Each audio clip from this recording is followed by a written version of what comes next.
Hey guys, Michelle McFarland here, the Most Referred Realtor. I just want to have a quick conversation. It may come off as a rant, but it's not. It's coming out of compassion because I love my job, and everybody who knows me knows that I love my job. And so I recently had an experience with a client that I feel bad for, I guess, in a sense. So the long and short of it is this. I had a listing appointment with this lovely woman. I was at her home for over 2 hours. We went through my list ready process. I gave her all of the information that I could possibly give her on, what she could do to maximize the value of her home, who she needed to contact in order to, accomplish those tasks, i.e., painter, stager, all those things. I never ever force anybody to do anything. So if somebody is not interested in, maximizing the value of their home and they just want to sell it the way it is, that is completely okay. And I am completely fine with that. But what I feel bad about is, okay, so in this situation specifically, she had me out to her house. She was very upfront and honest at the end in saying that she was going to interview a couple of other agents. And to me, I respect that because I understand you have to make sure that, you're picking the right person for the job. So I did follow up. I was kind of curious because I hadn't heard from her, and I felt very confident about, our meeting and, what I was able to offer her. And I was confident that there was a lot of potential that could have been had that she could have definitely taken advantage of, especially with her situation. I won't go into details, but it was basically a divorce situation, and she just needed to reap the benefits of the sale of the house. So with that being said, so I priced her house significantly high. There was property involved, acreage, and a house, and all that kind of stuff. There was a house down the road that sold from her. I don't want to really give away information, but there was a house up the road that sold for a significant amount of money. Somewhat similar to hers, except her house had a significant amount of acreage as compared to this other home. This other home also sold for a ridiculous price that I feel was not even close to what it was truly valued at.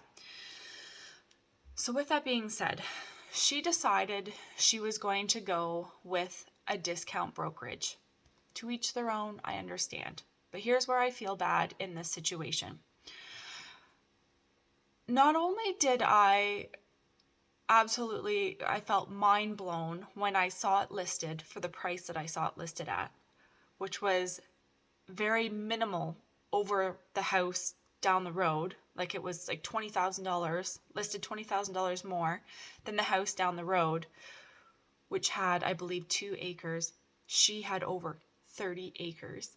So I'm thinking to myself, oh my Lord, like how is that agent, putting value to that property? That's crazy.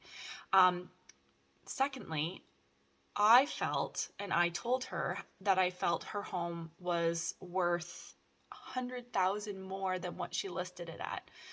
So with that being said, even regardless of her, staging the house or painting the house or doing anything, I still would have had her list at that specific price because the house was a solid house. It had acreage close to town. Like there was a lot of pluses with this property.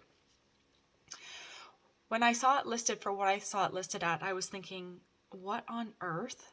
So they were not holding offers, and which for a property like that, I would have at least held offers for probably 3 to 5 days just to maximize the fact that you need to get the right people out to see this property, especially people that are looking for acreage.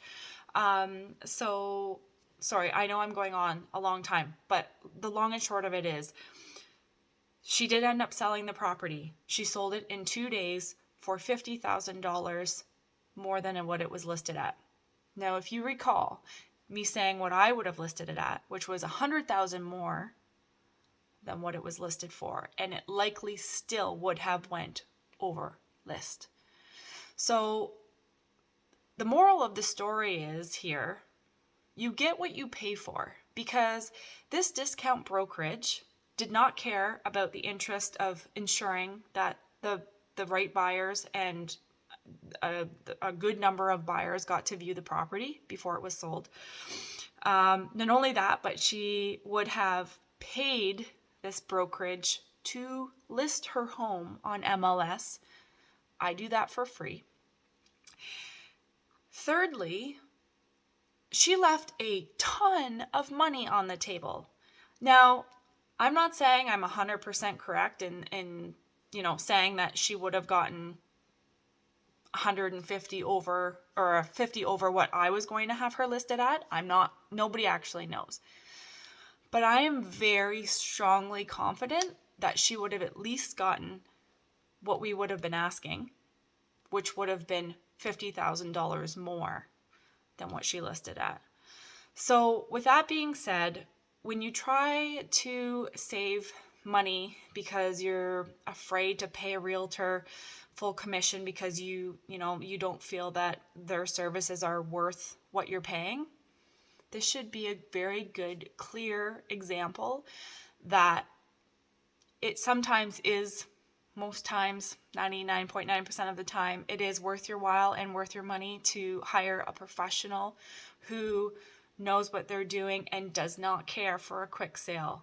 You want an agent that cares about you.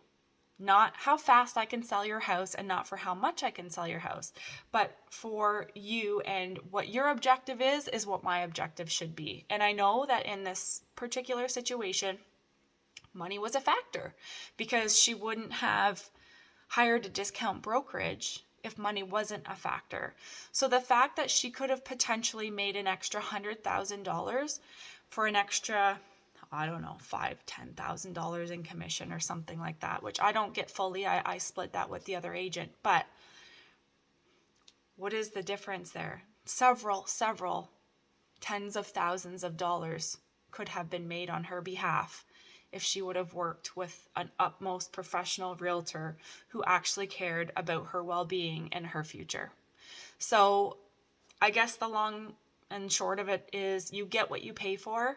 And if you want to cut corners and you want to take the cheap road out, just be prepared to understand the fact that you could possibly be leaving a ton of money on the table. And I'm not saying this because she went with the discounted brokerage.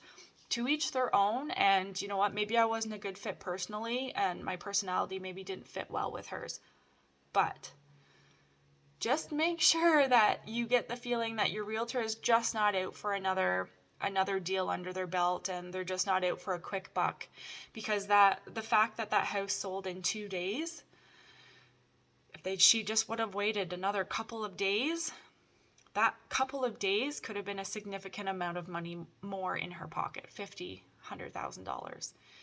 So anyways, I just wanted to, I guess, rant or, I don't know, just kind of state these situations because these are happening all the time. And I understand people wanting to save money. I get that 100%. But you get what you pay for. If you're going to, cheap out, be prepared to not necessarily always make the most money when opportunities are there. You just have to be really smart with your real estate decisions, especially in this market. There's no reason why you cannot reap benefits in this market, especially if you're selling and not buying something, which in this case, it was just they already had a home that they owned, and they were just selling this because it was it was an asset that they had to sell. So, I mean, in that case, she could have been patient. She could have waited a couple of days, and that couple of days could have, gotten her $50,000 to $100,000 more money. I'm out there to make sure that people make money. Your investment, you did not invest in real estate to not reap the benefits of that investment. We don't, go out and buy real estate to lose money. We buy real estate in the hopes that someday it will make us money, or, when we go to sell it, we make a profit. So that's what I'm out to help my clients do. I truly am passionate about helping people. I don't care about another deal. I care about making sure that you're making the right decision. You're getting the most money out of your house. like I said in a previous video recently, I am telling people to stay put in their house in some cases because it just doesn't make sense for them to be moving. What their goal is and what they believe that they can get for their house, sometimes it doesn't even work out to be a better situation. It's actually, when you analyze the situation, it's actually, if they were to sell, they may end up having to downgrade a house, which would be a horrible situation. But I've seen it happen, and I do everything that I can to avoid those kinds of situations. And I try and avoid situations such as this where, you want to cheap out and get a discount realtor or brokerage, and you end up losing a bunch of money. Anyways, I know this was a long 11 minutes, but I appreciate you tuning in, and talk to you soon. Bye.